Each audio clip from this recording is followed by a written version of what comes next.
Selamat siang, saya atas nama Willy Brodusare, nomor regis 3118070, semester 6, Fakultas Ekonomi dan Bisnis, Prodi Ekonomi Pembangunan, Universitas Katolik Widya Mandira. Kali ini saya akan memberikan tanggapan tentang pasar dan pelaku pasar dan keuangan. Pelaku pasar keuangan terdiri dari pihak-pihak yang membutuhkan dana atau modal maupun pihak-pihak yang menanamkan dana dan investasi dalam pasar uang.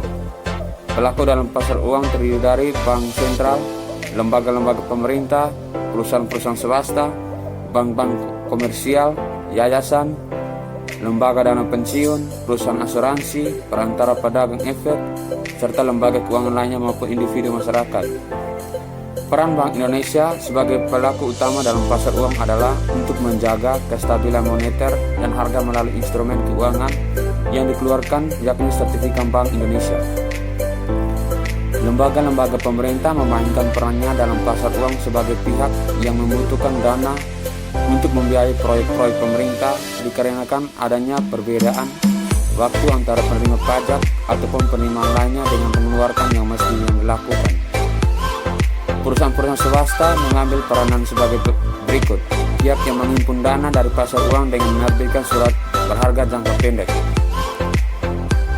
Bank-bank komersial sebagai pelaku pasar keuangan berperan sebagai dealer derivatif di luar bursa.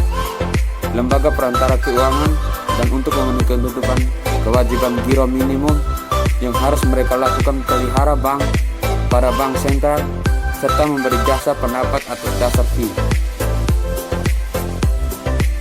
Dealer berperan sebagai perantara di antara pelaku dalam pasar repo, sedangkan broker sebagai pihak yang mempertemukan antara pemberi pinjaman dengan peminjam dalam pasar uang.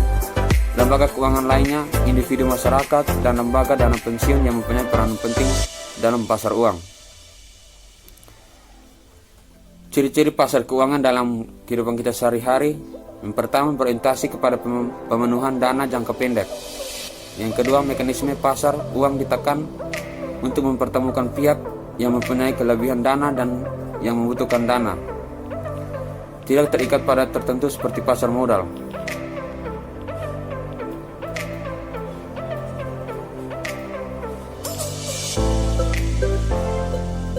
Contoh pasar uang adalah yang pertama SBI, kedua SPBU, yang ketiga sertifikat deposit, yang keempat interbank cash money, 5 commercial paper, 6 treasury bills.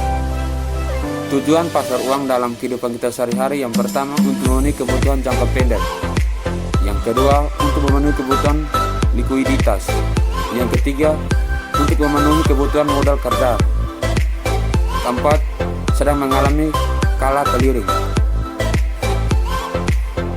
Dari pihak yang menanamkan modal, yang pertama untuk memperoleh penghasilan dengan tingkat suku bunga tertentu, yang kedua membantu pihak-pihak yang mengalami kesulitan keuangan, yang ketiga spekulasi. Baik, terima kasih. Ini tanggapan saya tentang pelaku pasar keuangan. Selamat siang, terima kasih.